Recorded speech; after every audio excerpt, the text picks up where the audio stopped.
Drama serial मन मस्त मलंग की लास्ट एपिसोड में क्या अस्मा अब अपने हाथों से वाजिद को खुद कत्ल करेगी या फिर उसको कत्ल करेगा कबीर? क्या होगा नेक्स्ट एपिसोड में आप लोग देखोगे कि जैसे ही कबीर को इस बात का इल्म होगा कि इन सब के पीछे वाजिद था ना कि कोई और ये भी पता चल जाएगा कि ये अस्मा की मोहब्बत है, तो वहां से कबीर आग बगोला होकर वापिस जाएगा और वापिस जाकर अस्मा से ये सवाल करेगा कि कौन है वो जिसकी खातिर तुमने मुबीन को भी छोड़ा था और तुम उससे मोहब्बत करती हो और आज तक मोहब्बत करती हो। वहां पर रिया आकर कबीर से ये कहेगी कि आप ये क्या कह रही हैं, मेरी बहन पर इल्जाम लगा रहे हैं। तो वहां पर कबीर कहेगा कि आपने बोलना नहीं है, बीच में नहीं बोलना, मुझे आज अस्मा के मुंह से सुनना है कि अपने ही घर को, खुशियों को आग लगाने वाली ये खुद थी। तो जिस पर अस्मा के मुंह से निकल जाएगा कि वो वाजिद था। इसके बाद आप लोग देखोगे कि वहां पर सच जानने के बाद और सारी सच्चाई रिया और अस्मा को बताने के बाद कि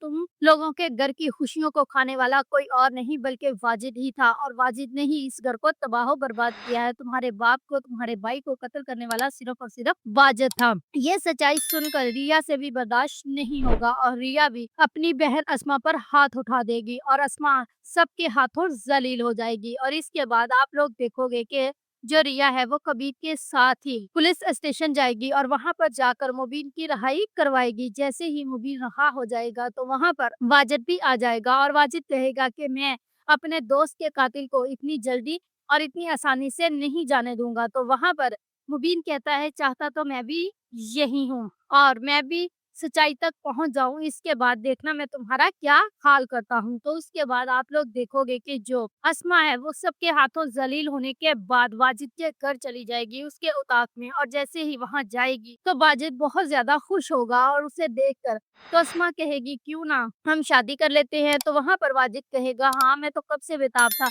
मैंने तो कब से तुम्हें कहा था कि हम घर से ही भाग चलते हैं, लेकिन तुम ही तैयार नहीं थी। तो अब जब के सब कुछ ठीक हो गया है तो चलो हम शादी कर लेते हैं। जैसे ही वो अस्मा के कंधे पर हाथ रखेगा तो उसके बाद अस्मा पिस्टल निकालेगी और वाजिद को अपने ही हाथों से कत्ल कर देगी। और मुझे तो यहाँ पर यह भी लगता है कि अस्मा खुद को भी गोली मार लेगी और इन दोनों की मौत हो जाएगी और रिया और कबीर एक बार फिर से एक होकर हंसी खुशी रहना शुरू कर देंगे। तो दूसरी ही तरफ जो वफा है उसकी चालाकियां और वकारियां सारी मोबिना को पता चल चुकी हैं। तो वहां पर वो भी मुबीन के आने के बाद वफा को उस घर से निकाल देगी और इस तरह मुबीन की कहीं और शादी हो जाएगी और इस तरह इस कहानी का एंड हो जाएगा। आप लोगों को क्या लगता है कि यहाँ पर अस्मा ने वाजिद को कत्ल करके ठीक किया या फिर उसे उसे पुलिस के हवाले करना चाहिए था? If you like this video, subscribe my channel, press the bell icon for more updates.